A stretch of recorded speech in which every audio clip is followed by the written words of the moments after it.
havia em Jerusalém um homem chamado Simeão, que era justo e piedoso. Ele esperava a consolação de Israel. E o Espírito Santo estava sobre ele. É fantástico isso. Porque na maioria dos textos anteriores, nós vemos que o Espírito Santo vem e repousa em um determinado momento. Mas aqui a Bíblia diz que o Espírito estava sobre ele.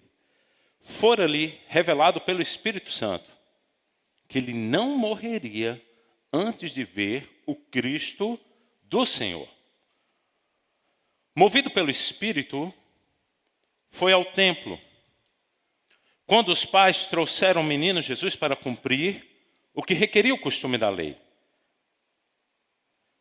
Simeão o tomou nos braços e louvou a Deus dizendo, para um pouquinho, eu imagino a alegria dele, a surpresa da própria Maria e do José, quando ele, chegando, toma o menino. Quando ele pega o menino, movido pelo Espírito, ele age. Diz o texto que ele louva a Deus, dizendo, ó soberano, como prometestes, agora podes despedir em paz o teu servo. Pois os meus olhos já viram a tua salvação, que preparastes à vista de todos os povos, luz para a revelação aos gentios e para a glória de Israel, teu povo. O pai e a mãe do menino estavam admirados com o que fora dito a respeito dele. Simeão os abençoou e disse a Maria, mãe de Jesus, este menino está destinado a causar a queda e o levantamento de muitos em Israel e a ser um sinal de contradição, de modo que os pensamentos do coração de muitos sejam revelados. Quanto a você, uma espada atravessará a sua alma. Volta para o início. Sabe como eu disse, tudo na vida tem um começo. Inclusive as promessas de Deus, elas vêm para nós, muitas vezes de forma simples. E os começos, eu até já ministrei sobre isso, que nós não devemos desprezar os pequenos começos. Eles muitas vezes iniciam de uma forma muito simples. Como uma manjedoura numa estrebaria, num local inapropriado, num contexto totalmente inesperado. E com Jesus, a própria vinda de Cristo também não foi diferente. Ele veio de forma típica, mas para estabelecer um plano de Deus sobre a salvação e a nossa salvação. E é sobre esse começo da história de Jesus que nós vamos estudar durante todo esse ano, sobre a manjedoura em si, como símbolo desse começo, que eu gostaria de tirar algumas lições. E a primeira dessas lições é que Deus sempre cumpre aquilo que Ele promete. Deus sempre é fiel às promessas dEle. Nós, muitas vezes, não percebemos isso e nos assustamos. Mas Deus, quando Ele promete alguma coisa, e eu queria dizer, se você tem, por Deus, estabelecido alguma promessa para a sua vida, permaneça crendo, porque Deus sempre cumpre aquilo que Ele promete. Ele vai dando sinais ao longo da história. Nós vemos, e Deus vai dando sinais no processo todo, que Ele não explica o que Ele ia fazer, como Ele faz conosco, Ele vai dando sinais. Sobre o plano de redenção, já desde Gênesis, capítulo 3, Deus havia estabelecido que Ele salvaria os homens através da descendência da mulher. Deus usa o próprio Jacó para quando Ele vai abençoar exatamente Judá, Gênesis 49, Ele diz que é daquela descendência, daquela tribo que viria o Salvador. Deus também avisa Davi, e Ele vai explicando processo a processo, Ele não explica tudo, que a sua descendência, que era da sua descendência que viria aquele que reinaria. Ele usa Miqueias para dizer que seria exatamente em Belém. Ele usa agora Isaías, no capítulo 7, para dizer que seria de uma virgem. Então nós temos que estar atentos aos sinais, porque Deus sempre cumpre aquilo que Ele promete. Nós muitas vezes ficamos com medo, com dúvidas, sem compreender se realmente vai acontecer. Mas quando eu olho para esse texto, eu quero dizer para mim e para você, que assim como Deus prometeu a Simeão, se nós crermos e não nos movermos do local do favor da bênção de Deus, nós não morreremos até que Ele cumpra todas as promessas estabelecidas em nossa vida. É preciso crer, gente. Sabe porque nós muitas vezes seremos tentados a não crer. Nós muitas vezes, pelas circunstâncias ao nosso redor, pela nossa própria incompreensão do processo de Deus sobre a nossa vida, nós seremos tentados pela nossa humanidade a nos deixarmos vencer pela incredulidade.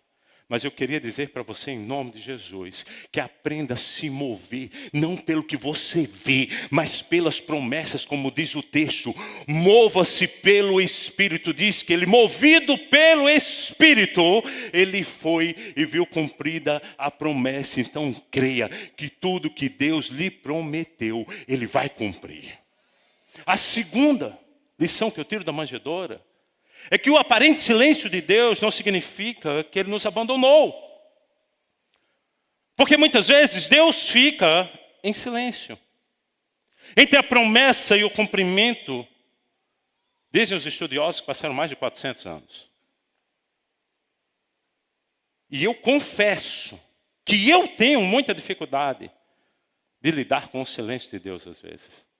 Aliás, eu acho que o silêncio de Deus, que muitas vezes me afeta, é parte da nossa própria incompreensão, da nossa humanidade.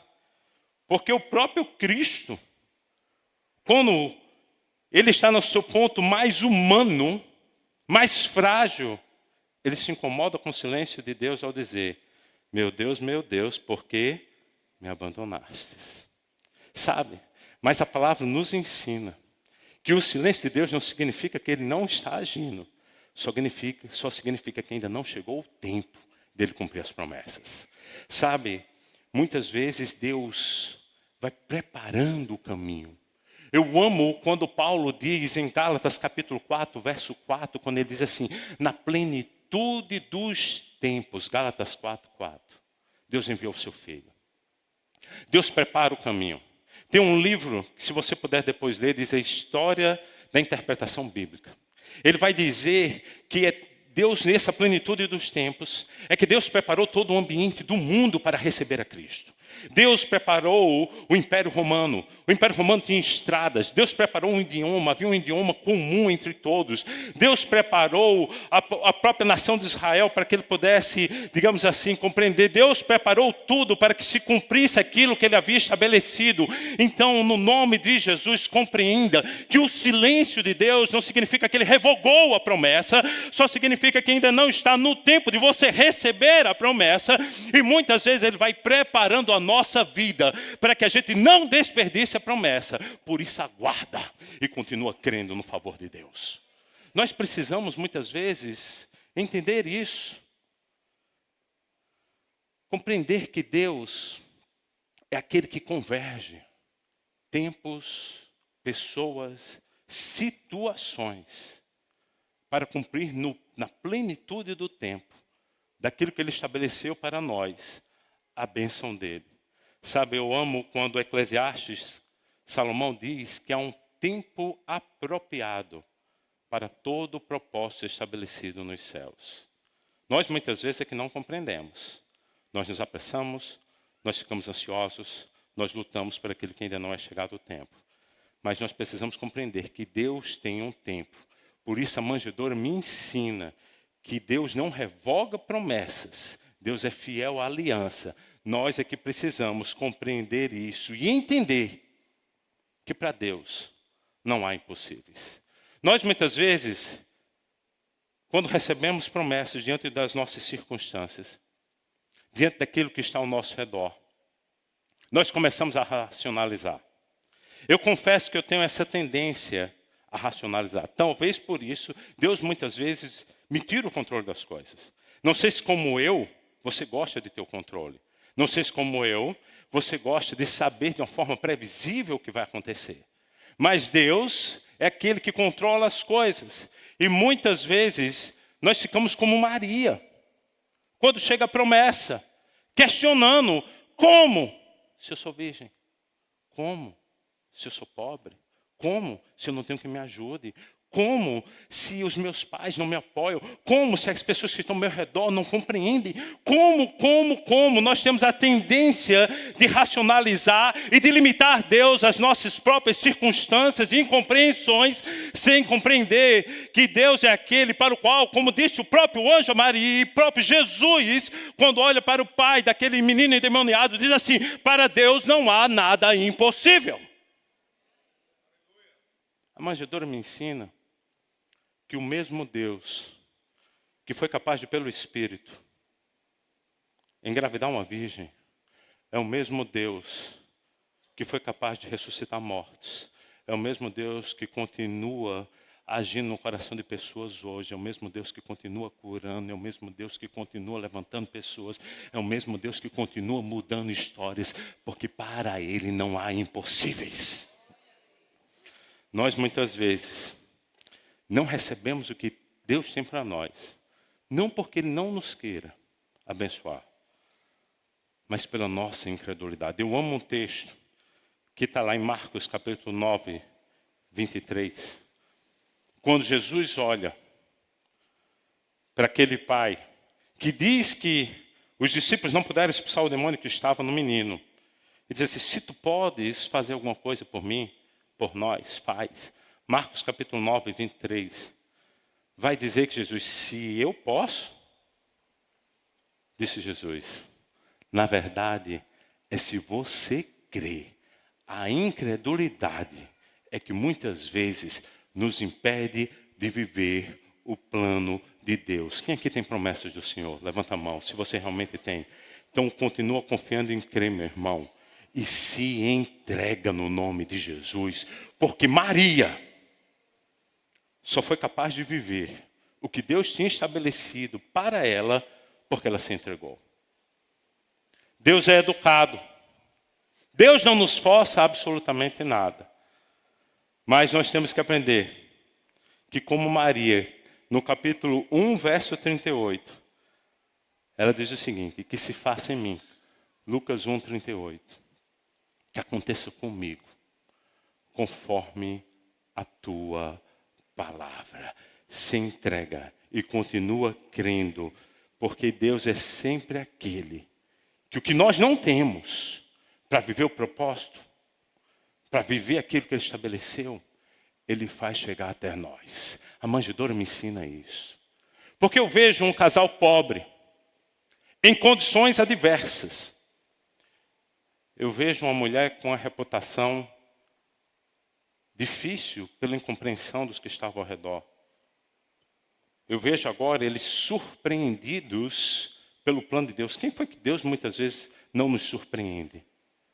Deus muitas vezes requer de nós coisas difíceis, como abandonar determinados negócios, determinadas sociedades, fugir e sair de determinados ambientes que a princípio nos trarão um alto custo para o qual nós não estamos preparados. Mas nós temos que crer, a manjedoura nos ensina isso, que Deus é sempre aquele que, quando nós nos posicionamos debaixo da obediência, do favor dele, Ele sempre cria circunstâncias e traz para as nossas vidas pessoas e tudo aquilo que nós precisamos, inclusive materialmente, para que nós venhamos a viver o projeto estabelecido por Ele.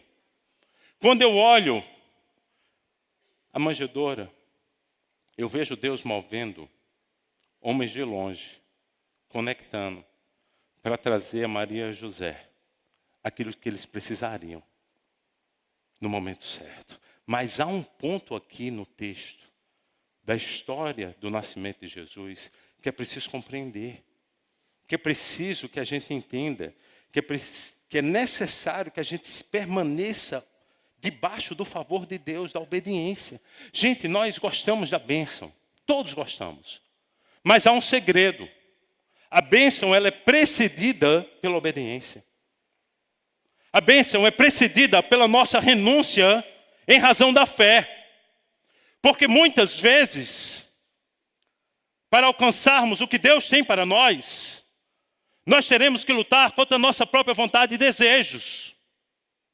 Para alcançar a promessa, nós teremos que ser obedientes a Deus, e via de regra sempre é assim, contra aquilo que desejamos, gostaríamos, almejaríamos. Mas você nunca vai desfrutar do que Deus tem para você, se você não tiver coragem de antes de se posicionar debaixo do favor e da obediência dEle. Não basta vir a cultos apenas. Nós vivemos uma geração muitas vezes estranha, que acha que isso aqui é suficiente. Não é. É preciso não apenas conhecer a palavra, mas ser praticante da palavra. E essa palavra diz que nós devemos renunciar a nós mesmos, às nossas vontades, para vivermos o projeto de Deus. Mas nós muitas vezes queremos a bênção de Deus. Dizemos, eu tenho promessa, mas deixa eu te dizer, as promessas de Deus estão válidas. Mas é a aliança. Tem uma parte que cumpre a você, que é de sua responsabilidade. Está lembrado quando Deus diz assim, ó, se meu povo que se chama pelo meu nome, se humilhar, corrigir seus maus caminhos, me buscar. Aí, sabe que nós, muitas vezes não compreendemos que para alcançarmos o que Deus tem para nós, é preciso nos movermos em obediência. Havia uma promessa, a promessa não era apenas um menino, a promessa era um rei. Nós muitas vezes confundimos o início com o propósito. E a gente às vezes recebe e desperdiça. A promessa era um rei. Um menino que se tornaria rei. Mas é preciso obedecer. Quando, o texto vai dizer, quando chega o tempo, a hora certa, José começa a se movimentar junto com Maria, debaixo da obediência de Deus. Sabe, queridos, é interessante que quando nós ficamos debaixo da obediência de Deus, Deus nos fala. A palavra vai dizer que Deus se revelou a José de inúmeras formas. Em sonhos, em inúmeras oportunidades, mas sempre em sonhos. Deus se revelou a José dizendo que ele recebesse Maria. Deus se revelou a José dizendo que ele fugisse, porque Herodes queria pegar. Deus se revelou a José dizendo que ele podia voltar. Deus sempre se revelou a José. Sabe por que nós muitas vezes não conseguimos ouvir a Deus? Porque nós estamos distantes demais, estamos em desobediência. Entenda, é preciso obedecer a Deus. Não foi fácil para eles. Também não será fácil para mim e para você.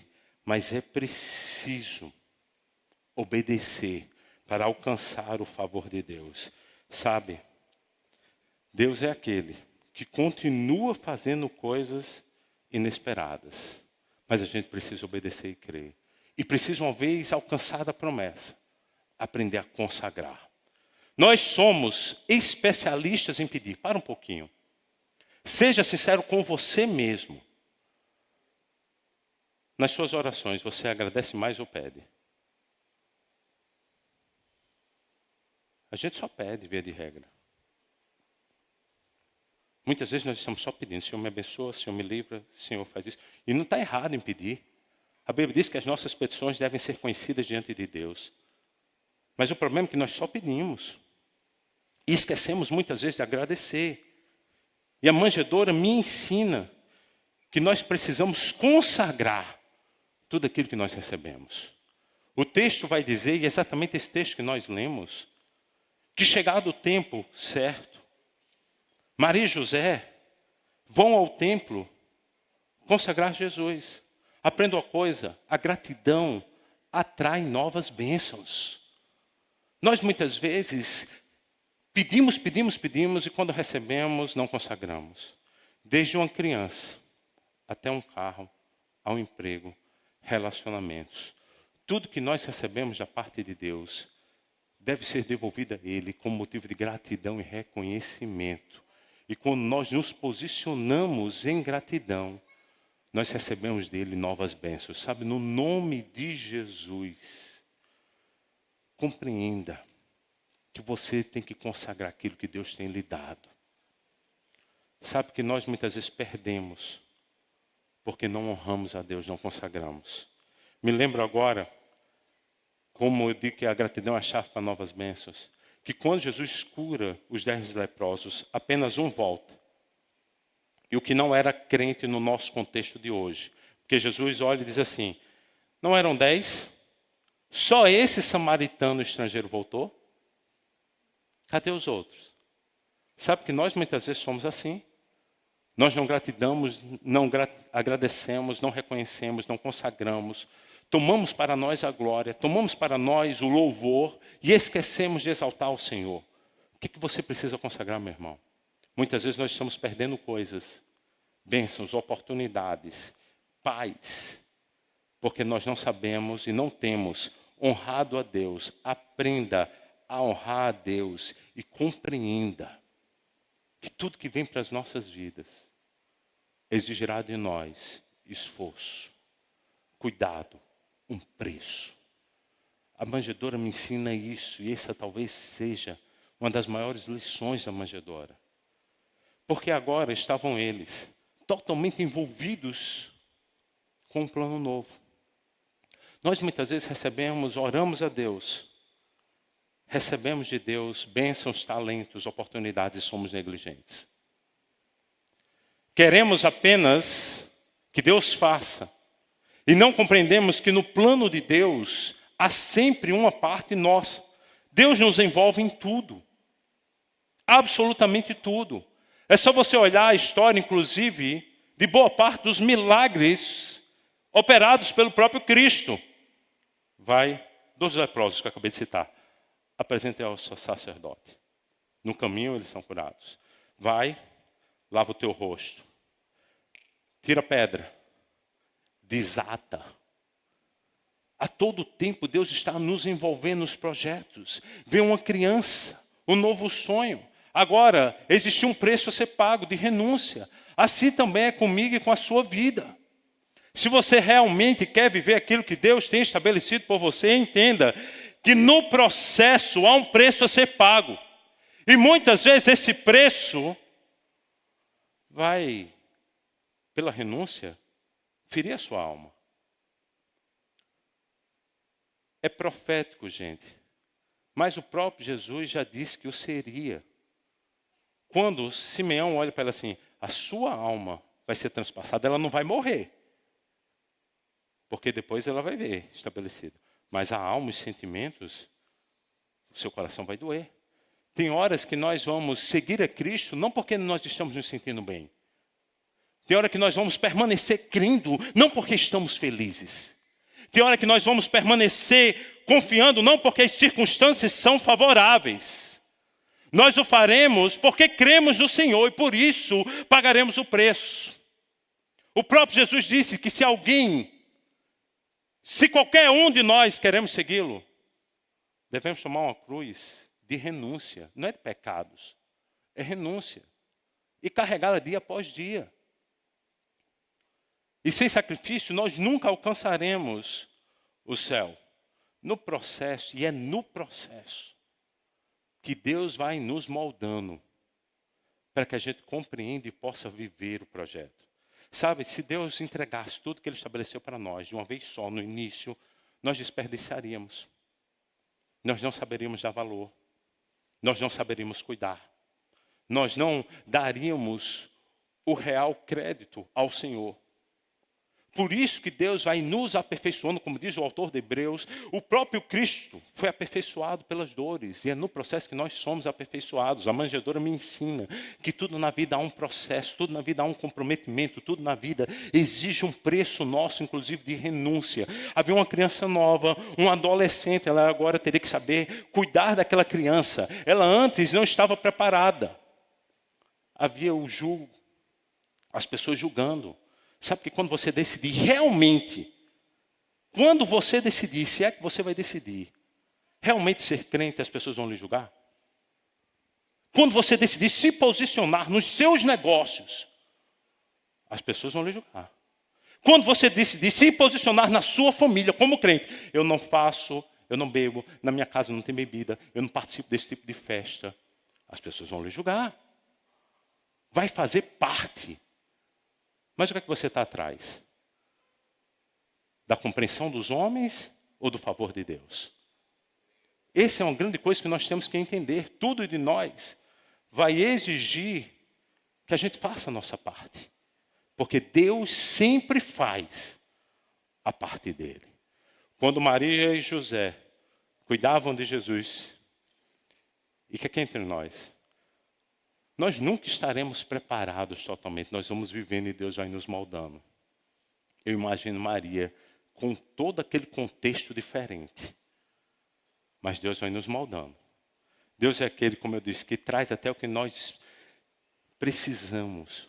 Porque quando eu olho aqueles presentes, ouro, incenso e mirra, eu vejo que o incenso e mirra teriam um valor financeiro depois para eles poderem tocar a vida de Jesus em terra estrangeira. O ouro é fácil, mas o incenso e mirra teria valor. Eles poderiam usar para aquilo que seria necessário. Deus nunca nos dá nada sem utilidade, meu irmão. No nome de Jesus, compreende isso. Por isso, aprenda a não desprezar o que Deus lhe deu. Não atire as pérolas que Deus tem lhe dado. Deus sempre traz coisas para as nossas vidas com utilidade. O incenso e a mirra tinham utilidade. Eles precisariam num determinado momento. Porque Deus sempre cumpre. Quando nós vamos para o texto, diz Lucas capítulo 2, verso 40. Vai dizer, Lucas capítulo 2, verso 40, que o menino crescia. Os pais cuidavam dele. Maria amamentou. Fez o que nunca esperava.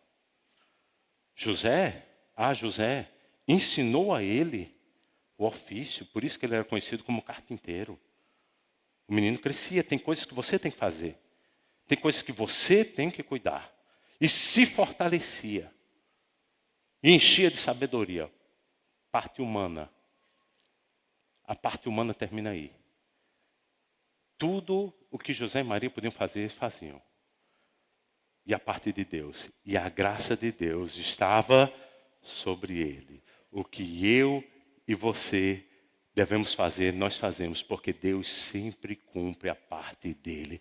Então confia e entende no nome de Jesus que as promessas de Deus para mim, para a sua vida, sempre envolvem outras pessoas. Quando Simeão chega para ele e diz assim, olha, esse menino será um sinal. Muitos ficarão perplexos. Outros, em outras palavras, terão a fé levantada. Deus sempre usa aquilo que Ele faz em nossa vida para atrair a atenção dos outros, para a glória e para a misericórdia dEle. Deus sempre está assim. Deus, quando diz o texto, volta lá para o texto, o inicial, diz assim, segue mais, pronto, segue mais exatamente aí. Ele vai ser uma contradição, segue lá para o final, para o verso 34, verso 35. Pronto, aí. Ele será uma contradição. Deus contradiz a lógica humana. Muitas vezes as pessoas olham para nós, olham para o que nós cremos, e quando nós temos coragem de nos posicionarmos crendo, quando chega um momento em que a nossa vida está pronta para vivermos o que Deus estabeleceu, as pessoas começam a não compreender o que Deus fez e faz. Deus é aquele que é capaz de surpreender, de contradizer tudo aquilo que as pessoas veem. Sabe por isso, meu irmão? Não se deixe abater com a demora, não se deixe abater com o custo. Continue crendo que vai chegar a hora de Deus lhe honrar. Continue crendo. Sabe, chega a hora em que a bênção sobre a nossa vida, ela serve de testemunho do agir de Deus. Muitos olharão e dirão, como é que foi isso? É fácil, né? Olhar hoje, romantizar, porque a gente olha para essa história de Maria e José, a gente romantiza. A gente às vezes acha que foi tudo fácil. Não foi fácil, não. É fácil olhar para a vida de alguém que está bem hoje e dizer assim, olha como é que está a vida dele, mas vai enxergar o processo. Mas sempre Deus honra aqueles que permanecem fiel, porque de rejeitada, de caluniada, Maria se transformou hoje no que nós chamamos de bem-aventurada. Sabe, Deus sempre honra. Sempre Deus usa as promessas como um sinal da bênção dele. Pois, não tenha dúvida, tudo que Deus faz em nossa vida, Ele faz, é verdade, para o nosso bem, mas como sinal para manifestar a glória e a presença dele na vida daqueles que estão perto de nós. Muitos ficarão espantados se você crer. Eu quero liberar essa palavra profética sobre a sua vida. Muitos ficarão espantados se você crer com o que Deus vai fazer na sua vida. Muitos não entenderão o que Deus vai fazer e está fazendo na sua vida. Mas se você crer, você vai viver tudo. E muitos também terão a fé fortalecida pelo que Deus vai fazer a sua vida. Porque a manjedoura me ensina que Deus continua honrando e preparando mesas na presença dos outros para aqueles que se deixam ser guiados como ovelhas pelo bom pastor. Por isso creia. Não tenha dúvidas. Não duvide do que Deus prometeu para você. Se ainda não chegou, não sai do local do favor, da obediência. Deus deve estar preparando a sua vida para quando chegar. Faça a sua parte. Ore. Busque intimidade. Combata o pecado. Se posicione no nome de Jesus. Se posicione no nome de Jesus. E entenda que nunca é apenas sobre nós, mas é sobre o que Deus vai fazer em nosso meio, o nosso Israel, através da nossa vida. Feche os seus olhos, eu gostaria de orar por você.